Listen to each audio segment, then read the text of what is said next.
Bonjour chers auditeurs, ici Éric Lantier au microphone et bienvenue à ce tour d'horizon du 21 février 2020. Eh bien aujourd'hui, il va être question d'humour et de politique. Et oui, comme vous l'avez appris la semaine dernière, Guy Nantel s'est lancé dans la course à la direction du Parti québécois. Mais une semaine plus tard, ce qu'on apprend, c'est qu'il est à la tête du peloton. Eh oui, il devance par 22 points son principal concurrent, Sylvain Gaudreault, qui a déjà été ministre sous le gouvernement Marois. Eh bien, pourquoi je vous parle d'humour? Bien, c'est bien simple, parce que Guy Nantel est un humoriste et il veut devenir un politicien. Il aspire à devenir non seulement le premier ministre du Québec, mais il aspire à devenir le président de cette future République indépendante du Québec.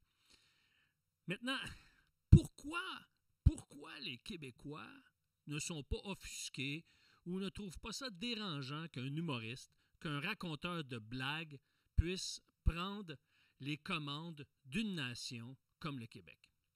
Eh bien, tout simplement parce que l'humour fait partie de notre culture. Ça fait partie de notre identité. Écoutez, Pierre Côté, qui a sorti il y a quelques années le livre qui s'intitule « Québécois 101 » et qui nous relate un peu les traits de caractère de la personnalité québécoise, nous dit que lorsque quelqu'un recherche un partenaire ou une partenaire, dans le top 5 des qualités, eh bien, laquelle est cette qualité recherchée? Le sens de l'humour.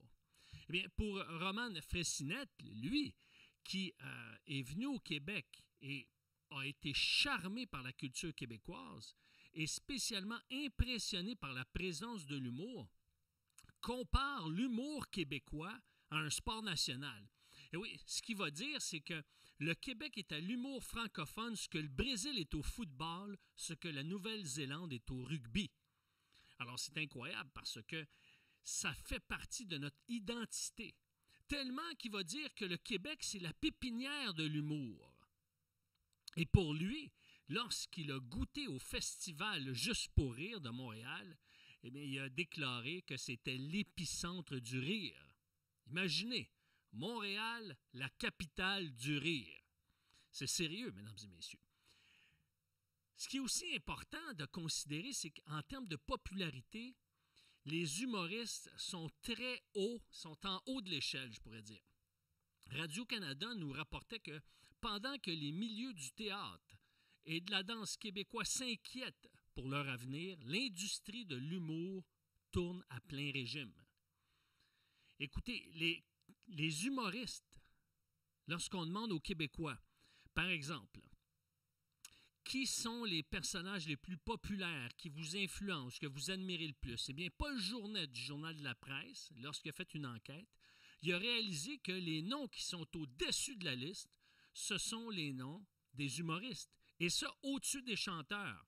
Et lorsqu'on questionne les jeunes qui écoutent de la musique à profusion, à pleine journée, eh bien, même s'ils écoutent énormément de musique, les jeunes sont attirés par les humoristes.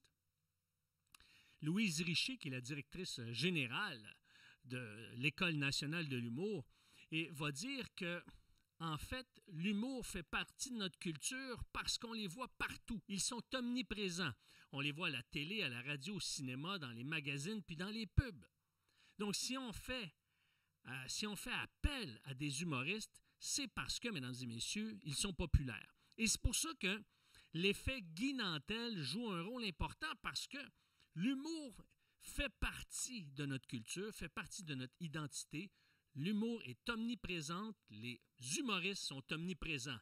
Maintenant, est-ce qu'il va être capable, Guy Nantel, s'il devient chef du Parti québécois, de définir ce que c'est l'identité québécoise? Parce que si on suit, par exemple, Robert et Linda Gratton, pour eux autres, ils ont de la difficulté à exprimer à un Français de France qu'est-ce qu'un Québécois. Voici ce que Robert va dire. « Moi, je suis un Canadien québécois, un Français, Canadien-Français, un Américain du Nord français, un francophone québécois-canadien, un Québécois d'expression canadienne-française. On est des Canadiens américains francophones d'Amérique du Nord, des Franco-Québécois. » Et son épouse va répliquer en disant « On est des Franco-Canadiens du Québec, des Québécois canadiens. » Et j'espère que si Guy Nantel, un jour, vient à la tête du Parti québécois et devient premier ministre, qu'il va clarifier l'identité québécoise. Je vous invite à poursuivre l'article que j'ai écrit sur ce sujet sur les pages de Décentré. Et si vous désirez à ce que le Tour d'horizon puisse être diffusé sur les ondes du 92,7 FM, je vous invite à ce moment-ci à m'appeler au 819-968-9994. Le 819-968-9994. Sur ce, chers auditeurs, je vous dis merci, au revoir et à la semaine prochaine. Ciao!